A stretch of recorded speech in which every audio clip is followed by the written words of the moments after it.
குணப்பிரியன் எழுதினார், அம்மா, நீ கருவுற்றிருந்தால் ஒரு குழந்தைக்கு மட்டும் தாயாகி இருப்பாய். நீ கருவுற்றிருந்தால் ஒரு குழந்தைக்கு மட்டும் தாயாகி இருப்பாய். நீ கருணையுற்றதனால் அனைத்து குழந்தைகளுக்கும், உலக குழந்தைகளுக்கும் தாயாகிவிட்டாயே என்றார். நான் அதை பொருத்தி பார்க்க விரும்புகிறேன். ஒரு அரை நூற்றாண்டுக்கு முன்பு இதே காரணை பெருச்சானூரில் அன்னை தெரசாவை போலவே ஒருவர் கருணையுற்றார். அவருடைய பெயர் அச்சரப்பாக்கம் ரங்கநாதன் மைந்தன் ராமநாதன் செட்டியார். அந்த செட்டியார் வழங்கிய 5.25 ஏக்கரில் தான் நாம் மாணவ செல்வங்களே நாம் உட்கார்ந்திருக்கின்றோம். அவர் ஒவ்வொரு நாளும் இத்தனை குழந்தைகளை ஈன்றெடுத்திருக்கின்றார்.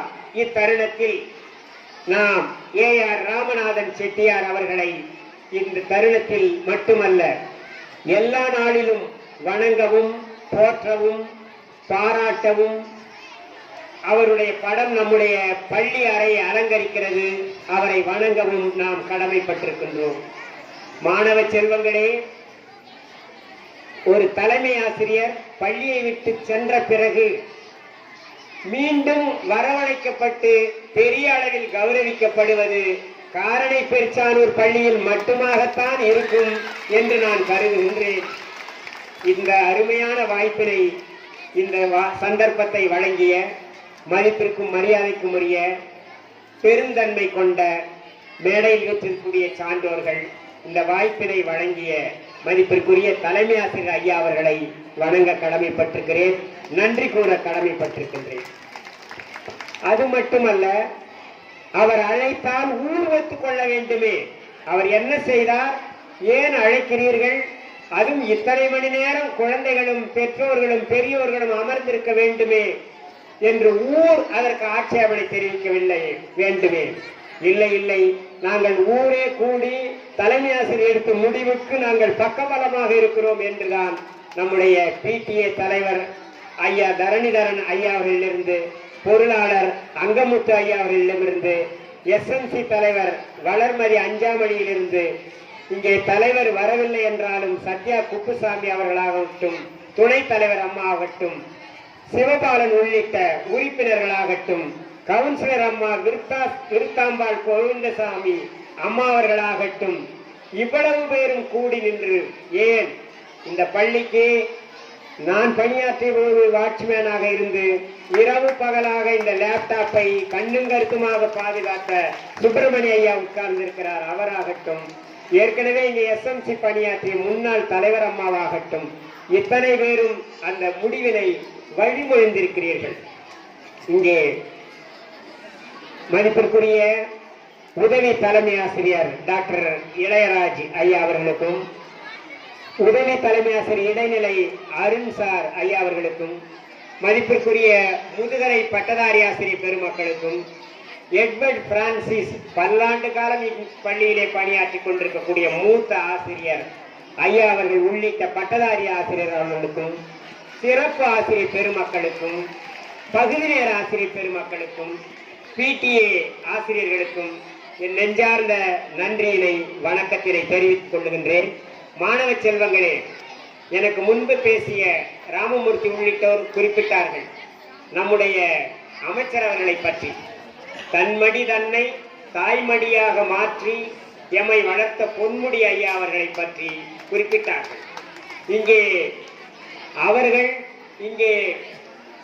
இந்த இடத்தில்தான் மரக்கன்று ஒன்றை நட்டார் நம் பள்ளிக்கு. நம்முடைய பெற்றோராசிரியர் கழக தலைவர் அங்கமுத்து அண்ணன் உள்ளிட்டோர் தான் இங்கே அழைத்து வந்தார்கள். 2017 இந்த இடத்தில் அவர் மரம் நடும்பொழுது தெரியாது, மரங்கள் எல்லாம் உள்ள அடர் வனமான வனத்துறை அமைச்சராக பின்னாளில் இதே பள்ளியிலிருந்து அந்த வாழ்த்துக்களும் கிடைக்கும் என்று அவர்களுக்கு தெரியாது. அப்படிப்பட்ட ஒரு அருமையான இப்பள்ளியிலே நாம் இங்கே கூடியிருக்கின்றோம். மாணவ செல்வங்களே, நீங்கள்லாம் குழந்தைங்க, நாங்க வயதானவங்க இருக்கிறோம். ஆனா எங்களுக்கு என்ன ஒரு எண்ணம் அப்படின்னு சொன்னா, எங்களுக்கு ஒரு எண்ணம் என்னன்னா, நாங்க வயதானவங்க, இப்ப நாங்க போறோம். இப்ப ஒரு பஸ்ல உக்காந்து இருக்காங்க, ஒரு அம்மா வழி அனுப்புறாங்க, பேத்தி கையை இப்படி இப்படி காட்டுது. வயசான அம்மா பாட்டி எல்லாம் மாமனார் மாமியார்லாம் அப்படி கையை காட்டி அனுப்புவாங்க. அதே போலத்தான் என்ன அனுப்பியிருக்கிறீங்க, இறந்து போனவங்களை அனுப்புறீங்க, நல்லா இருக்கிற வயதானவங்களை அனுப்புறோம். இது பொது. இத ஒரு கவிஞர் தன்னுடைய பார்வையில எப்படி சொல்லுவான்? நம்ம ரமேஷ் சார் எழுதின ஒரு கவிதை 2 வரி இதை எப்படி அழகா சொல்லுதுன்னு நான் உங்களுக்கு படிச்சு காட்டுறேன். ரமேஷ் சார் சொல்றாரு ஒரு கவிதையில, பழுத்து உதிர்ந்த இலை பச்சை இலைகளை பார்த்து கை அசைத்தபடியே காற்றில் நடந்து சென்றது.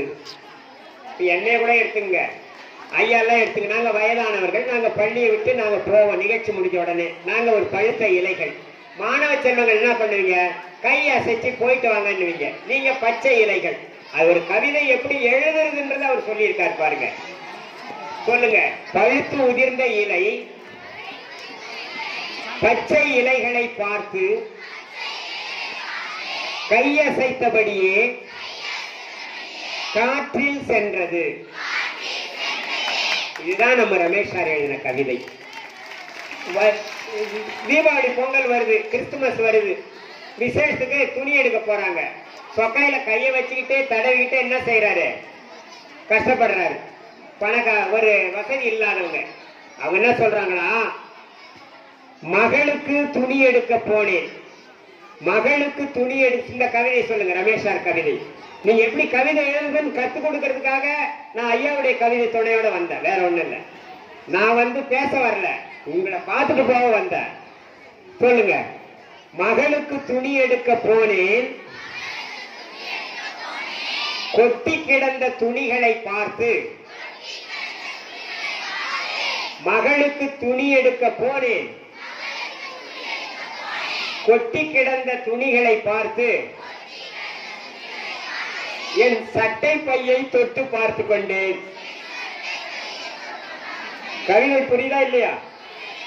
என் சட்டை பையை தொட்டு பார்த்து கொண்டேன். என்ன கையில் அதுக்கு தகுந்த பணம் இருக்குதான்னு மேலும் சொல்றாரு. இப்ப சூரியன் மறையுது, அதுக்கு தகுந்த ஒரு கவிதை அவர் ஏற்கனவே எழுந்து இந்த இடம் பொருத்தமா இருக்குது பாருங்க. இந்த கவிதை நீங்க என் கூட சேர்ந்து சொல்லுங்க. அடிவானத்திலிருந்து சூரியனை தோண்டி எடுத்துக் கொண்டிருந்தது, இப்படி மறையும், நாளைக்கு வரும். அடிவானத்திலிருந்து சூரியனை தோண்டி எடுத்துக் கொண்டிருந்தது கிழக்கு.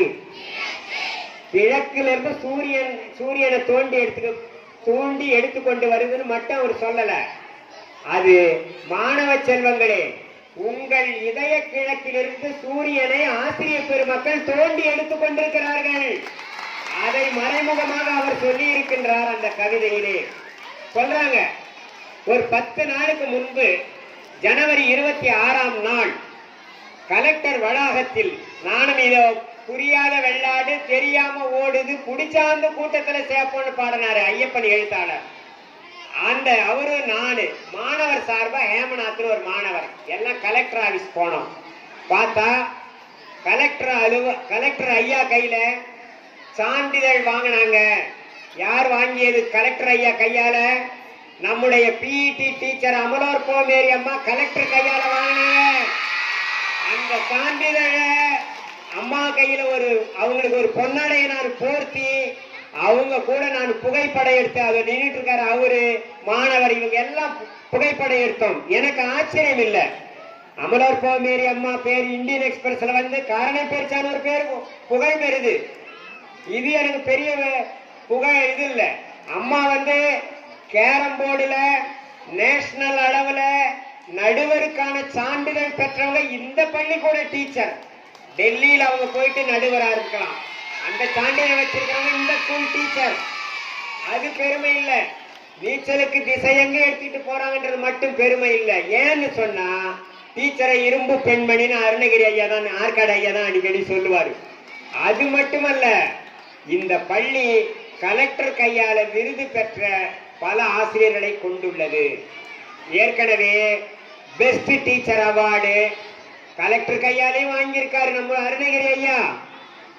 மாநில அளவுல டாக்டர் ராதாகிருஷ்ணன் அவார்டு வாங்கினவரு அருணகிரி ஐயா. அது மட்டுமா, நம்முடைய ரமேஷ் சாரு கலெக்டர் கையால சான்றிதழ் பெற்றவர் தான் நம்ம ரமேஷ் சாரு. அதனால கலெக்டர் கையால பாராட்டும் விருதும் பெறுவது என்பது காரணை பெருச்சானூர் ஏஆர்ஆர் அரசு மேல்நிலை பள்ளிக்கு புதிதன்று. அதை சொல்லுவதற்காகத்தான் இதை சுட்டி காட்டுகிறேன். இந்த பள்ளியில அடிக்கடி சொல்லுவாங்க, லூர்து சாமின்னு ஒரு ஹெச்எம் இருந்தாருங்க அப்படின்வாங்க. நான் வந்த நான் இங்க பணியாற்றிய 6 ஆண்டு காலமும் அவர் பெயர் ஒலிக்காத நாளே இல்லை. அவர் தனி ஒரு மனிதராக இருந்து அனைத்து பாடங்களையும், சில ஆசிரியர்கள் மட்டும் இருப்பாங்க, நம்முடைய ஆசிரியர்கள் வைத்துக் கொண்டு இந்த நம்முடைய செட்டியாருடைய இந்த இடம் அந்த கிழக்கு பகுதி கட்டடத்திற்கும் உரியது. அந்த கட்டடம் எப்படி பென்னி குயிக்குடைய அணைக்கட்டு எப்படி உறுதியானதோ அதே உறுதியுடன் கட்டப்பட்ட கட்டடம் தான் அந்த கட்டடமும். மறந்து விடாதீர்கள். இன்னைக்கு நாம இந்த கட்டடத்தில் இருக்கலாம், ஆனா ஆற்காடிலிருந்தும் மற்ற ஆசிரியர்களும் அருணகிரி ஐயா மழை குறுக்கால நீர்நிலை ஓடும் பொழுது கூட அவர் சைக்கிள்லே வருவார், சைக்கிள்லே போவார். சைக்கிளை தலைமையில வச்சுக்கிட்டு இந்த இந்த குறுக்கால ஓடுற ஓடையை தாண்டி நம்முடைய மாணவ செல்வங்களுக்கு கற்பித்தவர் தான் நல்லாசிரியர் அருணகிரி ஐயா அவர்கள். அப்படிப்பட்டவர்கள் இருக்கின்ற ஊர்தான் இது. அது மட்டுமல்ல மாணவ செல்வங்களே, சில மாதங்களுக்கு முன்பு நம்முடைய வனத்துறை அமைச்சர் டாக்டர் பொன்முடி அவர்கள் எழுதிய புத்தகத்தை மொழிபெயர்ப்பாளர் என்ற வகையிலே நம்முடைய ராமூர்த்தி அவர்கள் குறிப்பிட்டார்களே, ஒதியத்தூரிலே உள்ள ஆங்கில பட்டதாரி ஆசிரியர் சகாய ஆரோக்கியதாஸ் என்று அழைக்கப்படுகின்ற அசதா முகையூரைக்காரர்.